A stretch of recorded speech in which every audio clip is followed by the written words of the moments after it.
시간에 우리 예수님의 성육신의 은혜에 대해서 살펴봤습니다.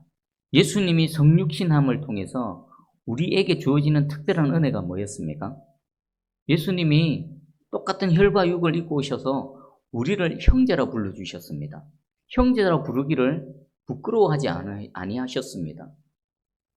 결국 저와 여러분이 예수님의 형제가 되어진 겁니다. 그러면 예수님의 형제라는 것은 예수님의 아버지의 뭐가 되는 겁니까?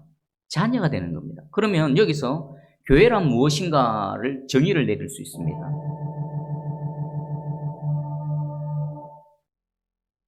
교회는 예수님의 형제들의 모임입니다. 교회는 하나님의 자녀들의 모임입니다. 여러분, 이거 얼마나 대단한 축복입니까? 우리가 지금 여기 예수님의 형제로 모여서 예배를 드리고 있고요. 우리가 하나님의 자녀를 통해서, 자녀로 지금 하나님께 예배를 드리고 있는 것입니다. 여러분, 서로 한번 돌아보며 축복하시기 바랍니다. 당신은 우리 예수님의 형제이십니다. 당신은 하나님의 자녀이십니다.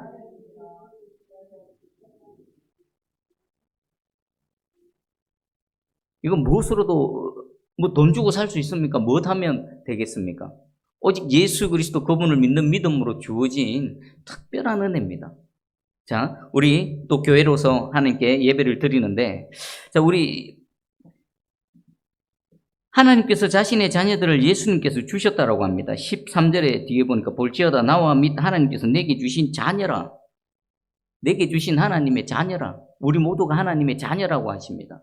하나님께서 예수님에게 주신 하나님의 자녀다. 이것은 어떤 의미가 있을까요? 두 가지가 있습니다.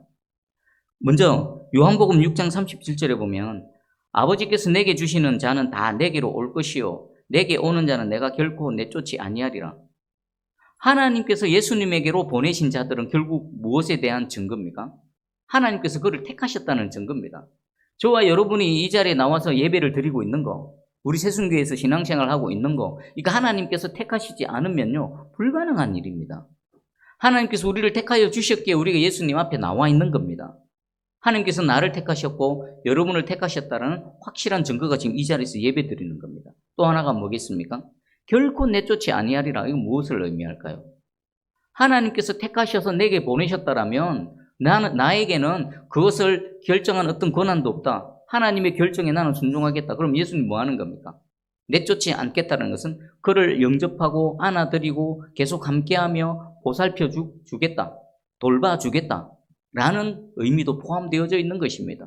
결국 우리가 예배 드리면요, 우리 예수님의 형제로서 또 하나님의 자녀로서 하나님께서 택하셔서 예수님께로 보내셨고, 그리고 또 예수님께서는 그런 저와 여러분을 외면치 아니하시고 영접하시고 또 돌보시고 함께 하실 것이라 대한 확실한 약속이며 보장인 것입니다.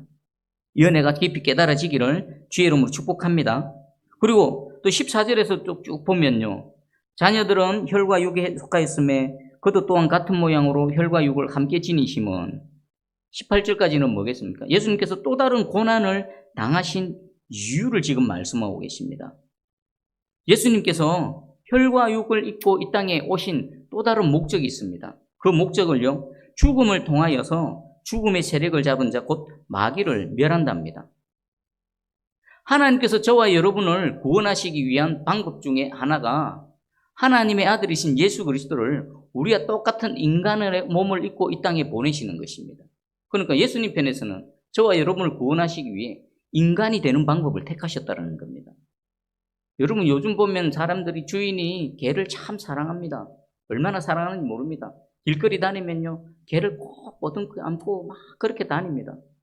요즘 보면 개 병원도 있는데 들어보니까 개 유치원도 있고요, 개 학교도 있고요, 개 카페 아이고 대단합니다. 인간보다 더 대단합니다. 그런데 그 개 주인이 개를 너무나 사랑해서 그 개를 구원하기 위해서 주인 자신이 개가 될 수 있을까요? 개가 되기를 원할까요? 여러분 혹시 개를 키우시면, 개를 사랑하시면 자신에게 한번 질문해 보십시오. 내 사랑하는 개를 구원하기 위해서 내가 개가 될 수 있을까? 아마 그럴 사람은 아무도 없을 것입니다. 주인과 개와의 관계하고 창조주 하나님과 우리 인간, 죽을 죄인인 인간과의 관계를 해보면 어떤 게 갭이 더 큽니까? 하나님과 우리의 관계가 갭이 더 훨씬 큽니다. 그런데 예수님께서는 우리를 구원하시기 위해 사람이 개가 되는 것보다 더 못한 하나님이 인간의 몸을 입고 이 땅에 오신 겁니다. 그 주님의 마음을 가만히 한번 생각해 보십시오. 그리고 또 육신을 입고 오신 목적이 있습니다. 죽기 위해서입니다. 죽음을 통하여 죽음의 세력을 잡은 자, 곧 마귀를 멸하시며, 그러니까 육신을 입고 오신 것은 우리를 구원하시기 위해서인데 그 방법이 또 너무나 극단적입니다. 죽음을 통하여입니다. 결국 예수님이 육신을 입고 이 땅에 오신 목적이 죽기 위해서 오셨다라는 겁니다. 왜요? 우리를 구원하시기 위해. 근데 그 죽음은 실패가 아닙니다. 우리는 보통 죽음은 끝이요, 실패요, 패배자인데 전능자 하나님께는요, 그 죽음이 사단의 세력을 깨트리시는 또 다른 능력의 수단으로 쓰임받았다는 것입니다. 요한복음 3장 8절입니다. 죄를 짓는 자는 마귀에게 속하나니 마귀는 처음부터 범죄함이라. 하나님의 아들이 나타나신 것은, 여기서 나타난 것은요, 하나님이신 그분이 육신을 입고 이 땅에 오신 것은 마귀의 일을 멸하려 하심이라. 사단은 아마 신이 났을 것입니다. 저 아들 예수만 죽여버리면 된다. 악한 자들을 막 충동질해서 예수님을 모함하고 십자가로 내몰아 버렸습니다. 십자가에 못 박습니다. 야, 우리가 이겼다. 그런데 하나님께서는요, 그 죽음을 통해 마귀의 모든 세력들을 멸하신 겁니다. 여기서 멸하다는 것은요, 없이 하다, 무력하게 하다, 무용지물이 되게 하다, 쓸모없게 되게 하다. 예수님이 십자가의 죽으심을 통해 사단의 모든 세력, 모든 힘은 이미 무용지물이 되어졌습니다. 그리고 예수 그리스도를 믿는 저와 여러분에게는요, 사단이 아무리 우리보다 대단하다고 하도 우리 머리털 하나 건들지 못합니다. 옆에서 막 유혹은 할 수 있습니다. 옆에서 속삭일 수는 있습니다. 그러나 우리가 믿음으로 굳건히 서 있으면요, 우리를 도저히 머리털 하나 손대지 못하는 그런 존재로 전락해버렸습니다. 왜요? 십자가에서 죽으심을 통해 마귀의 모든 세력을 멸하셨기 때문입니다. 없이 하기에, 소용이 없게, 아무런 효력도 없도록 만들어 버리셨던 것입니다. 그리고 또 하나가 있습니다. 15절에 또 죽기를 무서워함으로 한평생 매여 종로로 타는 모든 자들을 놓아주려 하시미니. 여기 뭐 놓아주려. 사람들은 예수 그리스도를 믿지 않는 자들은요, 다 제 종로로 탑니다. 제 종로로 타는 이유가 뭡니까? 근본적인 이유는 죽기가 두려웠습니다. 죽음이 무서운 겁니다. 너무 무서운 겁니다. 왜 거짓말합니까? 왜 남을 속입니까? 왜 남을 도둑질합니까? 왜 약탈합니까? 왜 불의를 행합니까? 그렇게 안 하면 죽을까 봐. 그렇게 안 하면 내 것이 되어지지 않고 내가 원하는 것이 이루어지지 않아서 내가 죽을까 봐.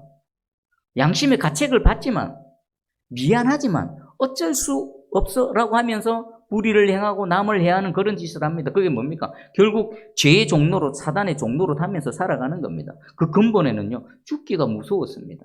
죽기가 무서웠어요. 그런데 예수님이 십자가에서 죽으심을 통해서 그 죽기가 무서워서 종로로 타는 그 모든 자들에게 놓아주려 하심이라. 여기서 놓아주려는 아팔라소인데 자유롭게 하다, 풀어주다는 겁니다. 예수를 믿는 자에게는 죄의 끈이 더 이상 어떻게 하지 못한, 그걸 끊어버리셨다는 겁니다.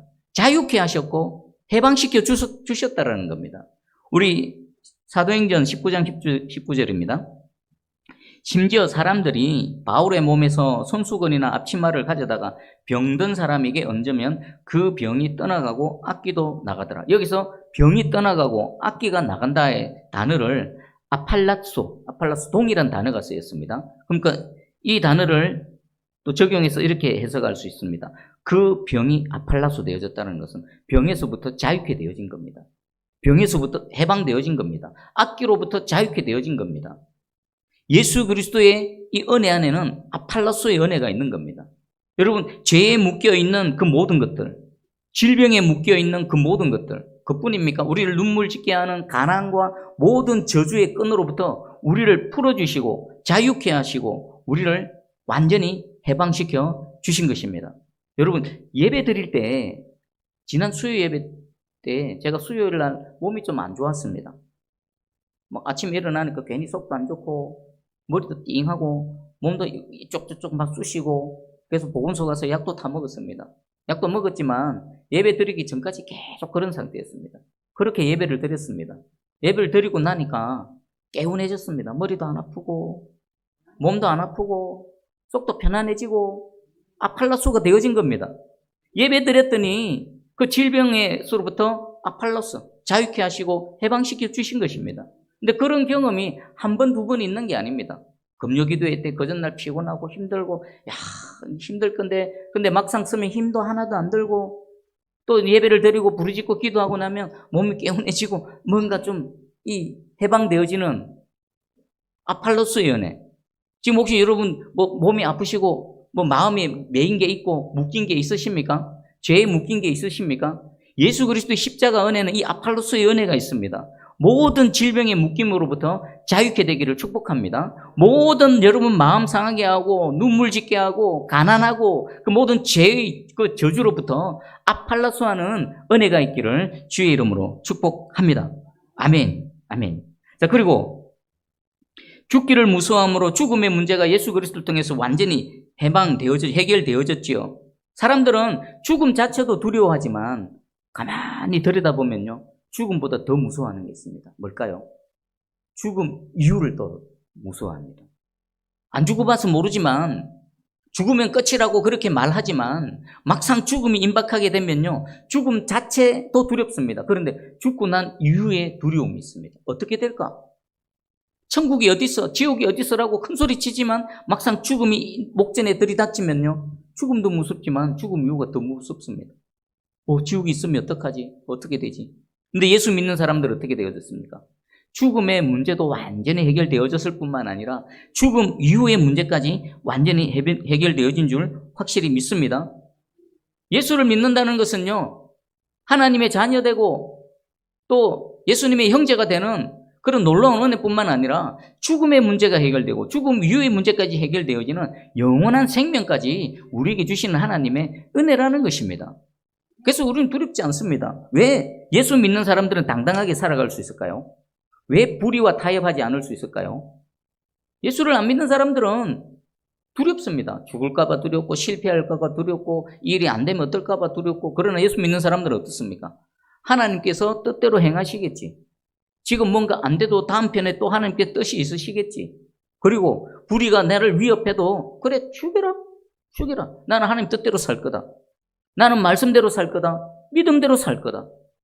네가 기껏해야 내 육신의 죽음밖에 더 가질 수 있는 내 영원한 죽음은 영원한 것은 하나님께서 지고 계시다. 죽음의 문제가 해결되어졌기 때문에 이 불의한 세상 가운데 불의와 타협하지 않고 말씀대로 믿음대로 얼마든지 당당하게 살아갈 수 있는 것입니다. 그게 뭡니까? 더 이상 저와 여러분은 죄의 종이 아니라는 완벽한 증거인 것입니다. 여러분 당당하게 살아가시기를 주의 이름으로 축복합니다. 의를 위해서 오히려 고난을 받으면 어떻게 됩니까? 예수 안 믿는 사람들은 큰일 났네 눈물을 흘리고 막 사람 찾아다니고 좀 힘 있는 사람들 찾아다니는데 예수 믿는 사람은 어떡합니까? 의를 위해 고난을 받으면 기뻐하라. 할렐루야. 나 같은 이 부족한 인생도 의를 위해서 고난을 받네요. 사도들이 그렇게 기뻐했듯이 감옥에 갇히고 매를 맞고 기뻐했듯이 저와 여러분도 예수 그리스도를 믿는 믿음으로 오히려 의를 위해서 고난받음을 기뻐하며 감사할 줄 확실히 믿습니다. 아멘. 자, 그리고 예수님의 성육신과 대속의 죽음에 또 다른 유익이 있습니다. 우리 17절 한번 읽어봅니다. 시작. 그러므로 그가 17절 같이 읽습니다. 시작. 그러므로 그가 범사에 형제들과 같이 되심이 마땅하도다. 이는 하나님의 일에 자비하고 신실한 대제사장이 되어 그 백성의 죄를 속량하려 하심이라. 아멘. 여러분 예수님이 성육신 하시고 또 십자가에서 대속의 죽음을 당하실 어떤 의무사항이 있으실까요? 사실 엄격하게 따지면 예수님은 그럴 책임도 없으시고 의무도 없으십니다. 다만 자발적으로 그렇게 하셨습니다. 아버지를 사랑하심으로 하나님 아버지를 사랑하심으로 하나님의 뜻에 기꺼이 순종한 겁니다. 그리고 하나님만 사랑했습니까? 예수님의 그 성육신과 대속의 죽음을 통해 구원의 은혜를 입게 된 우리를 또 우리 예수님 얼마나 사랑하셨습니까? 그러니까 결국 예수님의 이 성육신과 대속의 죽음은 하나님을 사랑하는 하나님 사랑과 우리 구원받을 인간들을 사랑하시는 우리 이웃을 향한 예수님의 사랑이 하나님 사랑, 이웃 사랑의 결정체가 뭡니까? 예수님의 십자가 사역이었던 것입니다.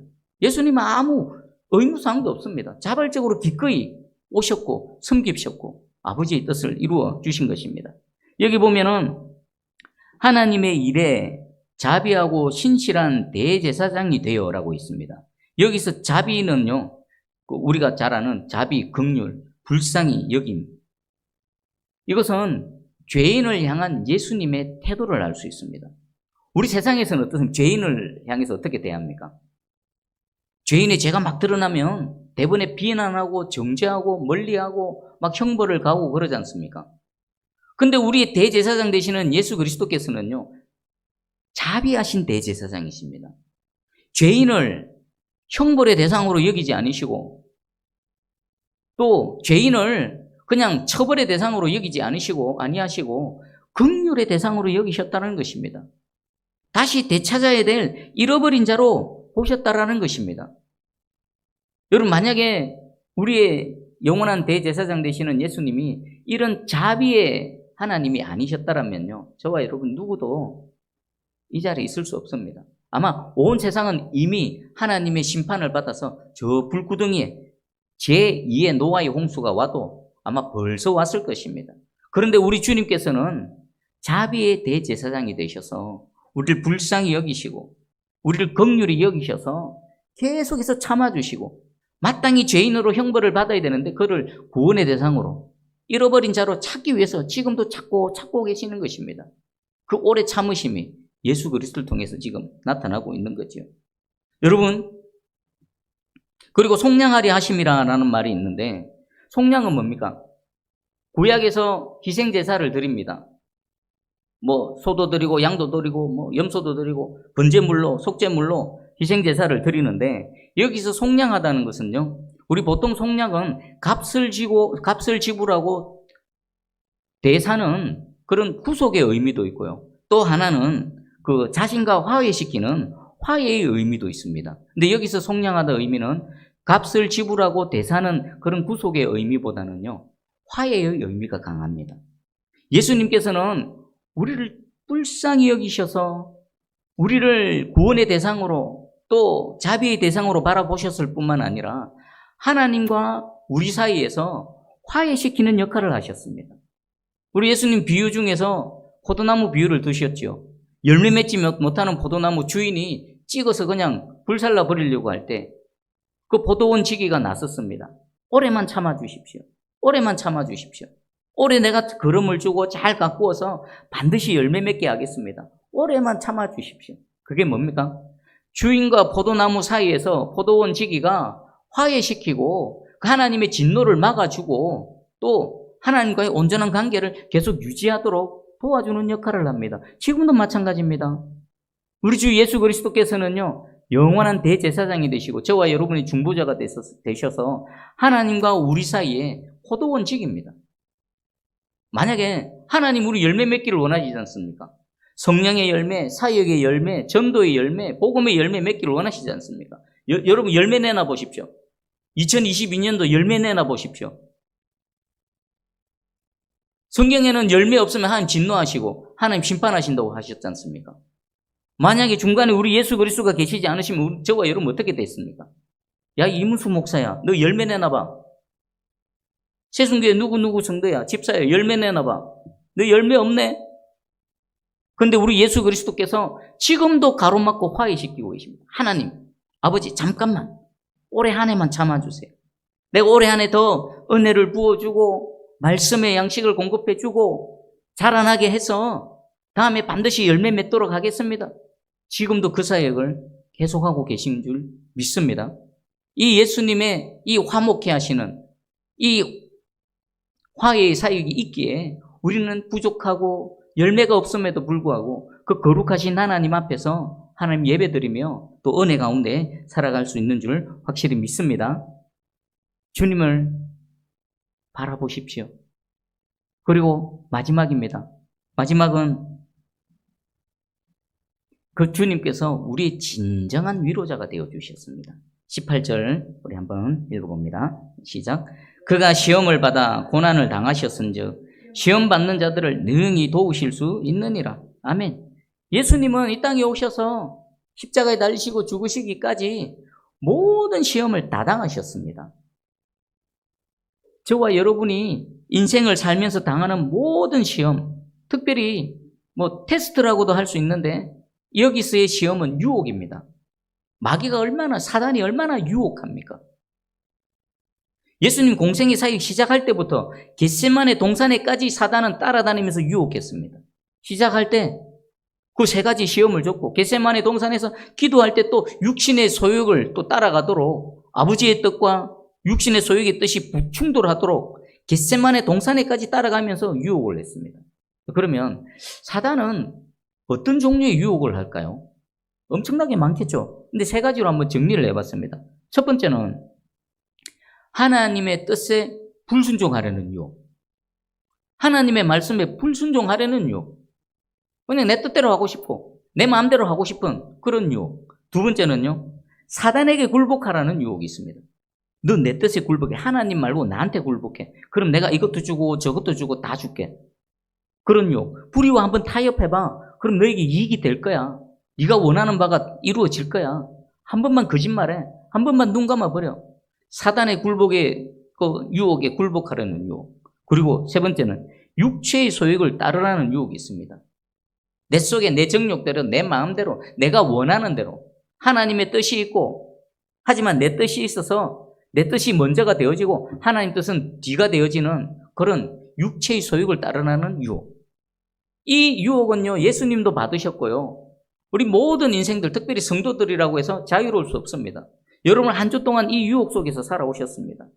또 새롭게 시작되어지는 한 주 이 세 종류의 유혹 가운데 여러분 살아가실 것입니다. 어떻게 하실랍니까? 사단은 포기 안 합니다. 저와 여러분이 인식하지 못하는 중간에도 이 세 가지 중에 하나를 가지고 우리를 계속 유혹할 겁니다. 어떻게 하실랍니까? 그냥 딸려갈랍니까? 어떻게 보면요, 그냥 한번 넘어가 버리면 편할 수도 있습니다. 한번 눈 감고 그냥 넘어가 버려야지 하면 내게 유익이 될 것 같은 그런 생각도 듭니다. 그러나 절대로 넘어가지 마시기 바랍니다. 또 이 모든 유혹 가운데 최고의 정점을 찍으신 우리 주 예수 그리스도께서 저와 여러분과 함께 하십니다. 주여, 주님 붙드시고 주님의 도우심으로 능히 이기시기를 축복합니다. 여기 보니까 능히 도우실 수 있다고 합니다. 그 근거가 뭡니까? 저와 여러분이 당하는 모든 고난과 유혹과 테스트를 예수님은 당하셨는데 정도가 어떻습니까? 최극단으로 당하신 겁니다. 그래서 우리가 무슨 어려움, 무슨 유혹, 무슨 시험에 빠져 있는지 예수님은 정확하게 아시고요, 그리고 능히 도우실 수 있다라는 것입니다. 여기 돕다라는 뜻은요, 그냥 우리 한글 성경에는 그냥 돕다, 영어에는 help라고 되어 있는데 원어에는 이런 뜻입니다. 위험에 빠진 자의 울음소리를 듣고 도우려고 급히 달려간다. 아기가 있습니다. 엄마가 부엌에서 일을 하고 있습니다. 아기가 응애하고 웁니다. 그럼 엄마는 어떡합니까? 하던 일을 멈추고 그 우는 아기에게로 달려갑니다. 왜요? 도와주기 위해서. 이게 바로 여기서 말하는 돕다의 뜻입니다. 마태복음 15장 25절에 여자가 와서 예수께 절하며 이르되 주여 저를 도우소서. 여기 도우소서도 똑같은 단어가 쓰입니다. 그럼 풀어서 설명하면 어떻게 될까요? 주여 저를 돕기 위해, 내 고통당하는 자녀를 돕기 위해 주여 급하게 달려와 주시옵소서. 급하게 달려오셔서 나를 도와 주시옵소서라는 겁니다. 여러분 혹시 이 도움이 필요치 않으십니까? 한 주 동안 사시면서 사단은 우리를 포기하지 않고 따라다니면서 가장 그 상황에 알맞는 그 유혹의 카드를 꺼내들어서 우리를 유혹하고 넘어뜨릴 것입니다. 그때 우리는 뭐 하면 됩니까? 능히 도우실 수 있는 예수를 찾으면 됩니다. 주여 한마디 하면 됩니다. 주여 하고 한마디 비명 지르면요, 주님이 급하게 달려오셔서 우리를 도와주실 것입니다. 어떤 시험이 와도, 어떤 유혹이 와도, 어떤 테스트가 와도 주의 이름을 부르시기 바랍니다. 우리 성경에는요, 주의 이름을 부르는 자는 부끄러움을 당치 아니하리라 라고 말씀하시죠. 어떻게 주의 이름을 부르는 자가 부끄러움을 안 당합니까? 부끄러움을 당한 그 상황 속에서, 수치를 당하고 어려움 당하는 상황 속에서 주여 하고 주를 부릅니다. 그러면 주께서 어떡합니까? 능히 도우실 수 있는 그분이 그 부르는 소리를 들으시고 급하게 달려오셔서 도와주시기 때문에 부끄러움을 안 당하는 겁니다. 우린 주님이 안 계시면요, 수치를 당하고 실패하고 절망하고 부끄러움 당할 수많은 일들이 여러분 내일, 모레 앞에 쭉 펼쳐져 예비되어져. 사단은 카드 다 준비해 놓고 있습니다. 이 사단이 얼마나 대단합니까? 저와 여러분보다 훨씬 탁월한 존재입니다. 가장 치명적인 것, 가장 넘기 어려운 것으로 딱 준비하고 있습니다. 그때 주님이 없으면요, 우리는 그 자리에서 넘어지고 부끄러움 당하고 수치를 당하고 절망할 수밖에 없습니다. 그러나 저와 여러분에게는 급히 달려오셔서 언제든지 얼마든지 도우실 수 있는 마음의 준비와 능력을 다 갖추고 계신 우리 주 예수 그리스도, 우리의 영원한 대제사장이 계십니다. 어떤 일을 당하더라도 마음속으로 주여, 주여 한마디만 외치십시오. 그러면 달려와서 급히 도와주시는 예수 그리스도의 은혜와 사랑이 저와 여러분 가운데 더 힘있게 나타날 줄 확실히 믿습니다. 아멘. 기도합니다. 하나님 감사합니다. 우리 예수 그리스도의 성육신의 은혜, 그리고 또 죽으심, 십자가의 대속의 은혜, 그 안에 담겨져 있는 우리가 알지 못했던 그 깊은 은혜, 놀라운 은혜를 알게 해주심을 감사드립니다. 이제 한 주를 살아갈 겁니다. 신실하신 예수 그리스도, 급히 달려와서 도와주시는 예수 그리스도, 그분을 부름으로 사단의 어떠한 유혹과 또 사단의 공격 속에서도 주님으로 인해서, 나로 인한 것이 아니라 주님으로 인해서 또 넉넉히 승리하며 하나님께 영광 올려드릴 수 있는 우리의 다음 한 주, 우리의 삶이 될 수 있도록 은혜를 베풀어 주시옵소서. 감사드립니다.